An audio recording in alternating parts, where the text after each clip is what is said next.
नीता यानी कि मुझे तारीफ शब्द पता ही नहीं था। घर के सारे काम मैं एकदम सही सही करती थी। खाना बहुत स्वादिष्ट बनाती थी, लेकिन फिर भी आज का खाना बहुत अच्छा बना था बहू, ऐसा मेरी सास कभी भी नहीं बोलती थी। और पति भी कभी मेरी प्रशंसा नहीं करते थे। मेरा बनाया हुआ खाना दोनों चुपचाप खाकर चले जाते थे। मैं खाना खाई या नहीं, इसका इन दोनों को कोई फर्क नहीं पड़ता था। सास को मैं पसंद नहीं थी। मेरे हाथ से जरा भी भूल हो जाती तो सास तुरंत गुस्सा करती थी। उससे भी बुरी बात ये थी कि मेरे पति और मेरे बीच बातचीत ज्यादा नहीं होती थी और हम लोगों ने चुप्पी बनाए रखी थी। मेरे पति मेरे पर ध्यान नहीं देते थे। परदेश में पढ़ाई करने गया देवर मात्र समय समय पर मेरे पास फोन करता था और पूछता था, भाभी कैसी हो। उसका फोन आने पर मैं बहुत खुश होती थी। अपना मन हल्का करने का उचित स्थान था मेरा। कुछ ही दिनों में देवर की पढ़ाई खत्म हो गई और वो घर आ गया। थोड़े समय के भीतर उसे एक अच्छी नौकरी भी मिल गई। मैं बहुत खुश हुई। नौकरी लग जाने के बाद मेरी सास अपने छोटे बेटे की शादी के लिए बातचीत करने लगी, पर देवर को एक भी लड़की पसंद नहीं आती थी। मेरी सास को लगता था कि मैं अपने देवर को भड़का रही हूँ, इसलिए वो मुझे ही इस बात के लिए दोष देती थी।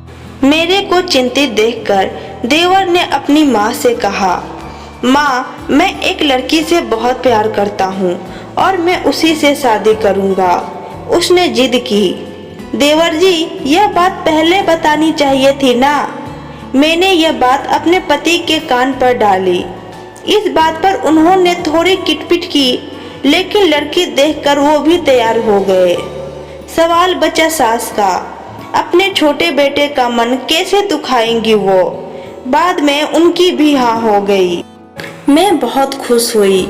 मुझे लगा एक अच्छी सहेली आ जाएगी अब मेरा साथ देने के लिए, दिल के राज बताने के लिए। पर कैसी होगी छोटी देवरानी, रस बस जाएगी हमारे साथ और इस घर में, या वह एक अलग दुनिया बसाने पर जोर देगी अपने पति को। इस विचार से थोड़ा टेंशन में आ गई मैं। कुछ दिनों बाद मेरी छोटी देवरानी चौखट लांघ कर घर में आई। देवरानी ने घर में आते ही सारे घर की जिम्मेदारी अपने हाथों में ले ली। अब मेरी सास अपनी छोटी बहू की ज्यादा तारीफ करना शुरू कर दी। उसे माँ जैसा प्यार करने लगी। यह देखकर मेरे आंखों में आंसू आ जाते। मैं सोचती, मैं भी तो यही काम करती थी, फिर मेरे साथ ही क्यों ऐसा बर्ताव। अब थोड़े दिनों बाद छोटी देवरानी पूरे घर पर राज करेगी और फिर मेरी जगह वहाँ पर कोने में होगी। अपने ही विचारों में खो गई मैं। मेरा भाव समझने पर मेरी छोटी देवरानी मेरे हाथ अपने हाथ में लेकर बोली, दीदी, मुझे सब पता है। आप मुझे अपनी छोटी बहन समझिए। देखना, बहुत जल्द सब ठीक हो जाएगा। छोटी देवरानी ने पूरे घर की जिम्मेदारी तो ले ली थी, लेकिन कामों में कुछ न कुछ बार बार भूल करती थी। फिर मेरी देवरानी मेरे पास आती और मुझसे मदद मांगती। ऐसा रोज ही होने लगा। यह देखकर सास एक दिन गुस्सा हो गई। मेरे रहते हुए छोटी बहू बड़ी बहू को क्यों पूछ रही है। फिर सास भी रसोई घर में आकर काम करना शुरू करने लगी।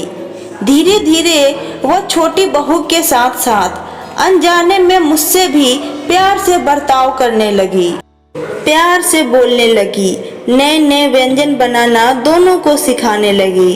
भूल समझकर समझाने लगी।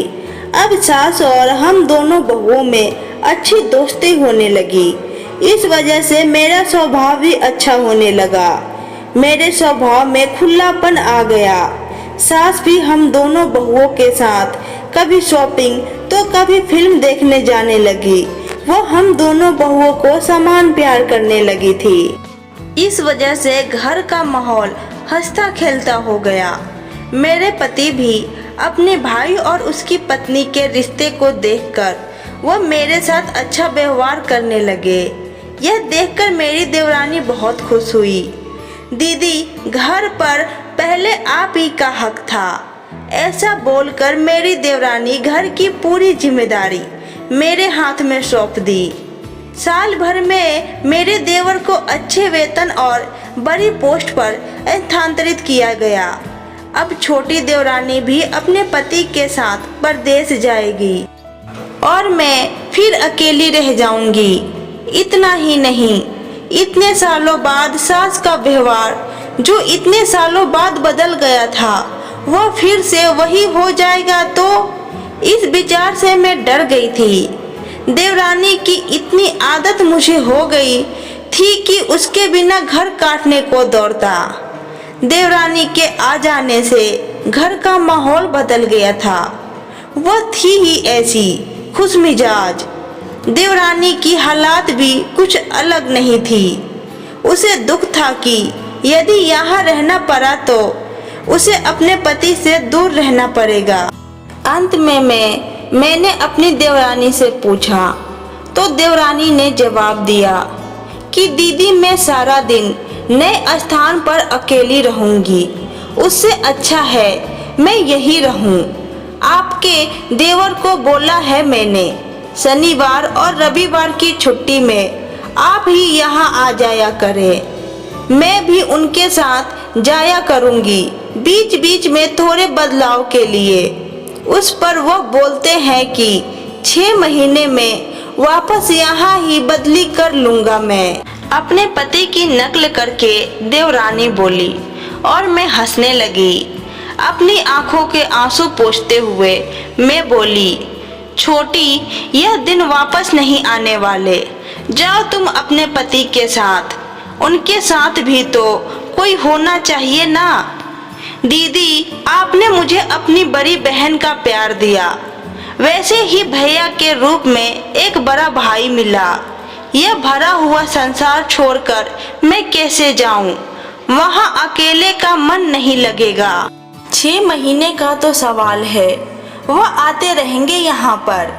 मैं खुश होकर अपनी देवरानी को गले से लगाई।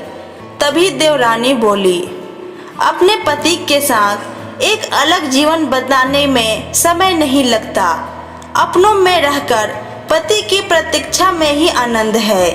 दोस्तों, 2 अलग अलग घर और ससुराल में आने वाली यह लड़कियां अपने नए घर के लिए सब कुछ करती हैं। पता ही नहीं चलता कि कब एक दूसरे की आदत हो जाती है। सच में देवरानी जेठानी का रिश्ता बहनों से कम नहीं होता। तो दोस्तों, कैसी लगी आपको मेरी ये कहानी? कमेंट बॉक्स में बताएं। धन्यवाद।